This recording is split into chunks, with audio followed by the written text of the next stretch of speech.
इस संसार में सबसे बड़ा पाप क्या है? कोई कहेगा असत्य, कोई कहेगा छल, तो कोई कहेगा लालच।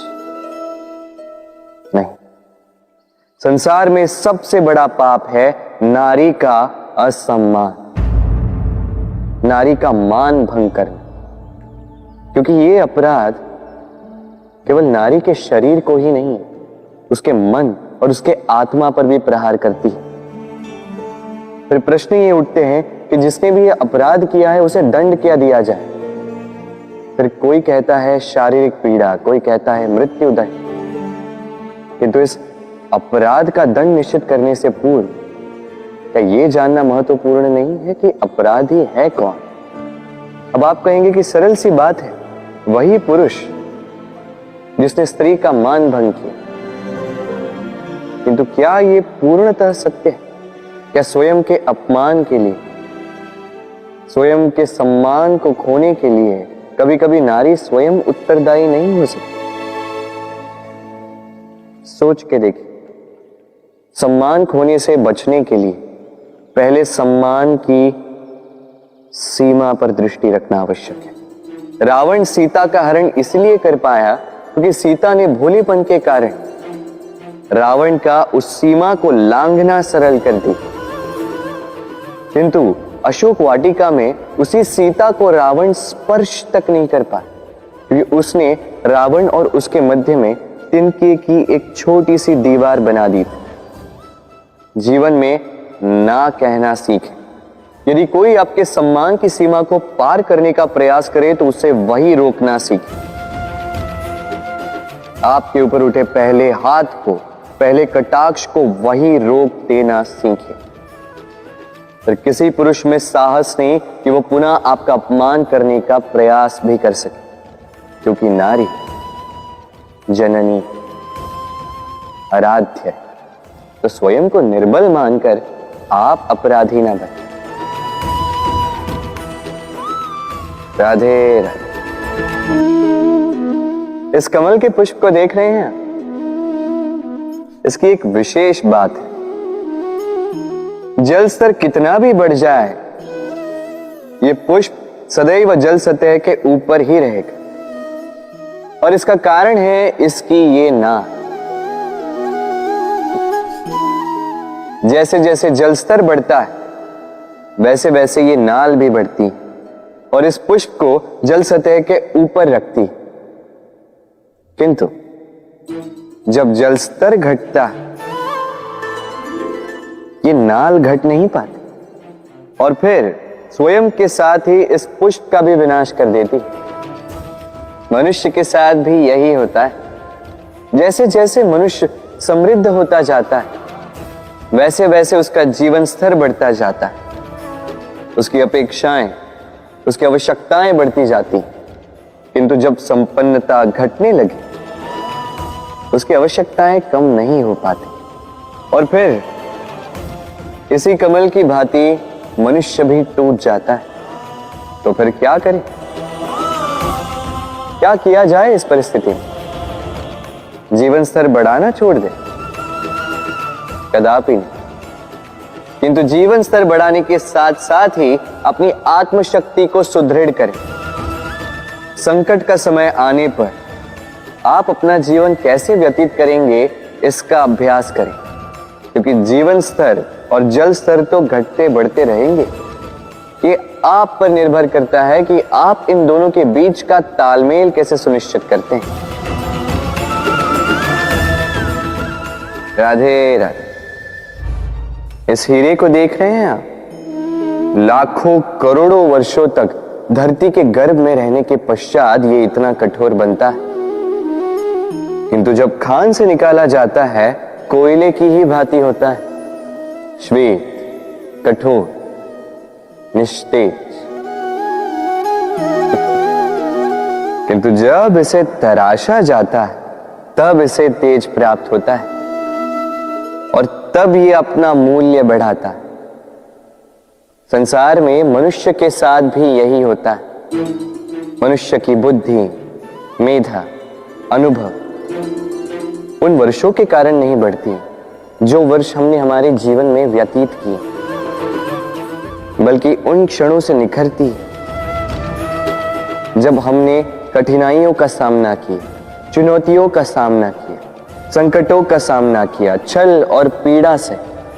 इसलिए यदि आपके जीवन में आपके सामने संकट आए, चुनौतियां आए, पीड़ा आए, तो उसे भयभीत मत होइएगा, उसका स्वागत कीजिए, क्योंकि यही परिस्थितियां आपको वो अनुभव देगी जो आपको प्रबुद्ध करे। राधे राधे। प्रकृति ने हर जीव में एक भाव भरा है ताकि वो निश्चल ना रहे, कुछ न कुछ कर्म करता रहे, और वो भाव है भूख। संसार में हर जीव, हर पशु, पक्षी, प्राणी परिश्रम करता रहता है अपनी इस भूख को मिटाने के लिए। परंतु क्या अन्य जीवों की भांति मनुष्य की भूख भी पेट तक ही सीमित रहती? तन की भूख मिटाते मिटाते कब ये भूख मन और माया की तृष्णा में बदल जाती है पता ही नहीं चलता। और अधिकतर ये तृष्णा धन संग्रहित करने तक ही रह जाती। अपना जीवन जीना छोड़कर किसके लिए ये धन संग्रहित कर रहे हैं? आने वाली पीढ़ी के लिए। बड़ी विचित्र बात। अपना जीवन जीना छोड़कर धन संग्रहित करते करते अपने जीवन का सुख भी मिटा रहे हैं और आने वाली पीढ़ी को कर्म करने से भी बाधित कर। पूत कपूत तो क्यों धन संचय, पूत सपूत तो क्यों धन संचय। अपनी संतान को संस्कार दीजिए, धन नहीं। यदि संतान संस्कारी हो तो अपना स्वयं का एक संसार बना लीजिए। यदि असंस्कारी हो तो आपका बना बनाया संसार यूं ही नष्ट कर दे। इसलिए जीवन में यदि कुछ संचय करना है तो ज्ञान संचय कीजिए, प्रेम संचय कीजिए, और मेरे साथ प्रेम से कहिए राधे राधे। जीवन को रथ कहा जाता है, किंतु क्यों? अब आप कहेंगे कि इसलिए क्योंकि जीवन भी रथ की ही भांति चलता रहता है। किंतु कभी आपने इस रथ को समझने का प्रयास किया? रथ में आगे अश्व होते हैं और पीछे पहिए। ये अश्व आपके कर्म और ये पहिए कर्मफल। ये अश्व जहां जाते हैं, ये पहिए उसी के पीछे पीछे आते हैं। यदि आपके अश्व यानी आपके कर्म शुभ सरल मार्ग पर चले तो आपकी यात्रा आनंदमयी होगी। यदि दुष्कर्म के बुरे पथ पर चलें तो आपकी यात्रा गड्ढों और झटकों से युक्त होगी। अब चयन आपका है, आप क्या चाहते हैं? आपकी यात्रा आनंदमयी हो या पीड़ादायी? अपने कर्मों के अश्वों को नियंत्रण में रखें। फल का पहिया सदैव आपको मधुर रास ही देगा। राधे राधे। बताइए श्रेष्ठ कौन? रेशम के धागे बनाने वाला या उन धागों को बुनकर वस्त्र बनाने वाला? निश्चित रूप से वस्त्र बनाने वाला। अब बताइए श्रेष्ठ क्या है? माटी को पूरे तट पर बिखेर कर रख देने वाली बाढ़ या उस माटी को समेट कर उसी से एक मूर्ति बनाने वाला मूर्तिकार? निश्चित रूप से मूर्तिकार। अब बताइए श्रेष्ठ कौन है?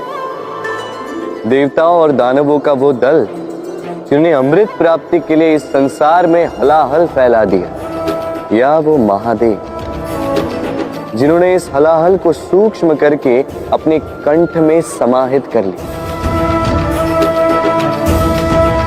निश्चित रूप से महादेव श्रेष्ठ।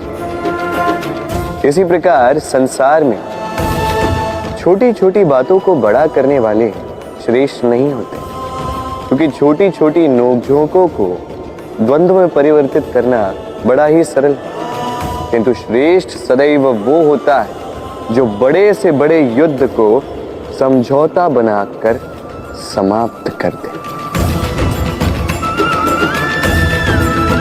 राधे राधे। संसार में सबसे कठिन कार्य क्या है? कोई कहेगा पर्वत पर चढ़ना, कोई कहेगा तैरना, कोई कहेगा उड़ना। किंतु क्या ये वास्तव में कठिन है? असल में देखा जाए तो बस ये थोड़े भिन्न है।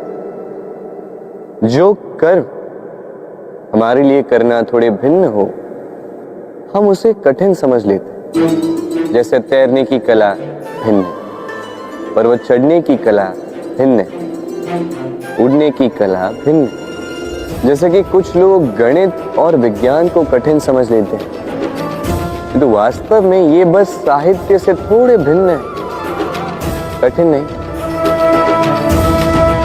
देखिए, संसार में कठिन कुछ भी नहीं है, बस एक दूसरे से भिन्न है। जैसे कुछ लोग हो, संबंध हो, किसी की सोच या विचारधारा हो, कभी कभी हमें समझ में नहीं आती, क्योंकि हमारी सोच और विचारधारा से वो भिन्न है। किंतु यदि ये समझ लिया जाए कि वो कठिन नहीं, बस थोड़े भिन्न है, तो अनेकों संबंधों को बचाया जा सकता है। राधे।